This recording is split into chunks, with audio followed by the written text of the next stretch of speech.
आप सभी को मेरा नमस्कार। मैं भरत शर्मा, सहायक अध्यापक, कंपोजिट स्कूल फतेहपुर बुजुर्ग विज्ञान। आज मुझे टीएलएम प्रेजेंट करना था। एक छोटा सा टीएलएम मैंने बनाया है। टॉपिक दिया है पौधों में जनन। 7th क्लास का टॉपिक है, 7th साइंस का, रिप्रोडक्शन इन प्लांट्स। जनन, जैसा कि आप जानते हैं कि हर जीव अपनी जैसी संतति उत्पन्न करता है, वंश वृद्धि करता है, जीवन चलाने के लिए, जीवन को बढ़ाने के लिए। सभी जीव अपने वंश को बनाए रखने के लिए जनन क्रिया करते हैं। माता पिता से संतति का जन्म जनन कहलाता है। अब ये जनन जीवों में भी होता है और पौधों में भी होता है। तो आज का हमारा जो टॉपिक है वो पौधों में जनन है। पौधों में जनन की दो विधियां हैं, एक तो लैंगिक विधि सेक्सुअल रिप्रोडक्शन और एक अलैंगिक विधि जिसको बोलते हैं असेक्सुअल रिप्रोडक्शन।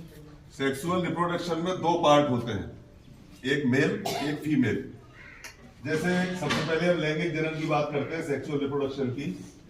तो सेक्सुअल रिप्रोडक्शन में क्या होता है, calyx Corolla, gamete zygote, एंडोसियम gynoecium. अब इसको मैं थोड़ा सा वैसे बताता हूं आपको डिटेल में। ये हमारा फूल है, ये फ्लावरिंग प्लांट्स के लिए होता है। मेनली जो पौधे फूल देते हैं उन पौधों में निषेचन होता है, लैंगिक जनन होता है। फूल एक लिंगी भी हो सकते हैं और द्विलिंगी भी हो सकते हैं। एक ही फूल एक लिंगी हो सकता है, द्विलिंगी है उसको उभयलिंगी बोल देते हैं। एक ही फूल पे दोनों मेल फीमेल पार्ट्स हो सकते हैं और एक ही तरह के फसल में, एक ही तरह के पौधे में मेल अलग हो सकता है, फीमेल अलग हो सकता है। पहली बात तो ये होगी। अब दूसरी बात ये है कि इसके पार्ट आप देखिए, ये जो बाहर का दल होता है, इसमें हमने दिखाने का प्रयास किया है, छोटा हो गया तो थोड़ा सा बड़ा बना लिया। ये फूल के बाहर के भाग है, इनको पंखुड़ी कह लीजिए या विज्ञान की भाषा में बाह्य दल कह लीजिए। ये बाह्य दल हो गए, इंग्लिश में इसको पेटल्स कह लीजिए। ये पेटल्स होते हैं फूल का जो बाहर का हिस्सा है। जैसे सफेद फूल आपको दिख रहा है, इसके 4 पेटल है, घोड़ल के 5 होते हैं। इसको आप खोलेंगे तो इसके अंदर का हिस्सा आएगा, इसकी बात बाद में करेंगे। ये पेटल्स है। अच्छा, इसके अंदर अब हम यहाँ पे आ जाते हैं। जिसको हम पकड़ते हैं, जिस हिस्से को हम पकड़ते हैं, इसको सेपल बोलते हैं। इस सेपल में यहां से ये पार्ट होता है, ये मैंने उभयलिंगी बनाया है। ये पार्ट होता है गायनीशियम और ये जो पार्ट है स्टिग्मा और ये जो आपको दिख रहे हैं ये है एंडोसियम। एंडोसियम यानी मेल पार्ट, गायनीशियम यानी फीमेल पार्ट। अब इसको समझने की कोशिश करते हैं थोड़ा सा। ये होता कैसे है निषेचन। ये देखिए, जैसे पुंकेसर है, पुंकेसर में क्या होता है कि इसमें ऊपर एंथर होता है। ये ऊपर जो टॉप में दिखाया है छोटा छोटा बल्ब जैसे, एंथर होता है। एंथर में पॉलन ग्रेन्स होते हैं, बहुत छोटे छोटे छोटे छोटे पॉलन ग्रेन्स होते हैं। जब ये पॉलन ग्रेन बस्ट करते हैं हवा से या अपने पकने पे टाइम आने के बाद, तो जो नियर बाई इनका फीमेल पार्ट होता है, फीमेल प्लांट होता है, फीमेल फ्लावर होता है, उसके स्टिग्मा पे जाके ये फीमेल पार्ट है स्त्री केसर, ये स्त्री ओवरी होती है, ओव्यूल होता है, ये वर्तिका होती है, वर्तिकाग्र होता है।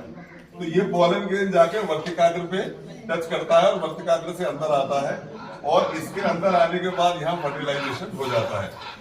तो जब विज्ञान की भाषा में जब मेल और फीमेल पार्ट दोनों जब तक फ्यूजन नहीं करते हैं तब तक उनको गैमीट बोलते हैं, मेल गैमीट, फीमेल गैमीट।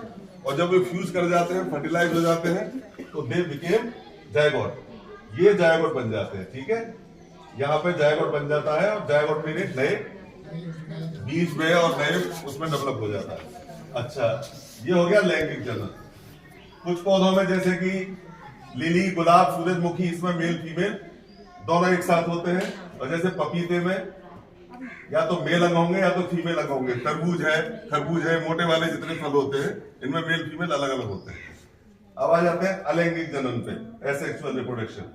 थोड़ा सा आपको 2-4 मिनट लग सकते हैं, तो अगर आप पेशेंस से सुन ले तो बहुत अच्छी बात है, ना सुने तो मुझे बता दीजिएगा, क्योंकि कम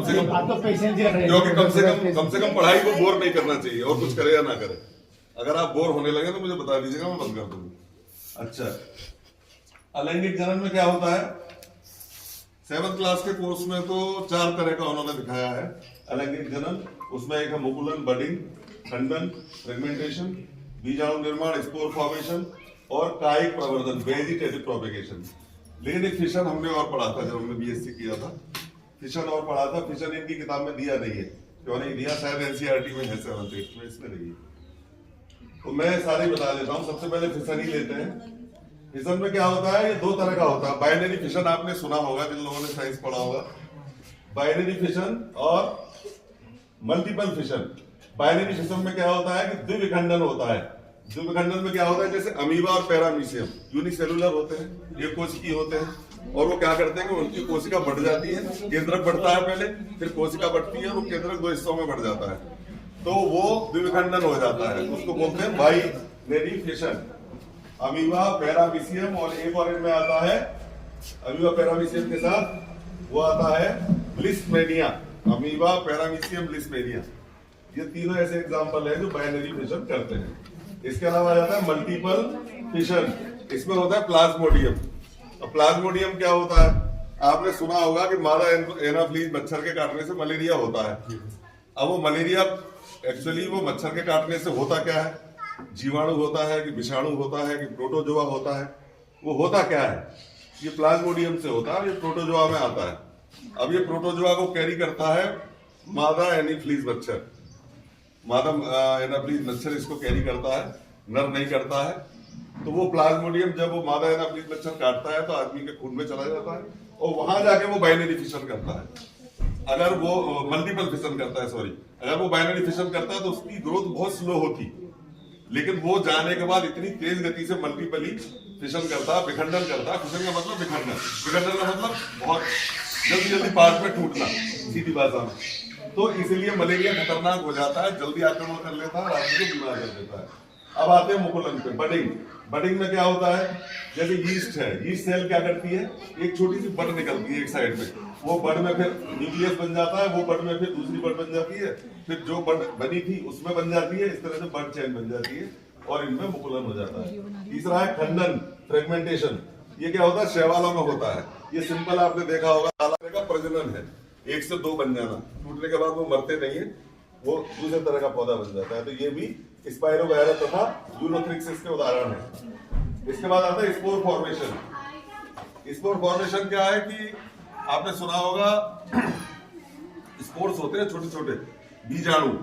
छोटे छोटे बीजाणु क्या करते हैं कि छोटे छोटे बीजाणु बंद रहते हैं। एक स्पोरेंजियम होता है जिसको कहते हैं बीजाणु धानी, जैसे मैंने इसमें दिखाने का प्रयास किया, ये स्पोरेंजियम है।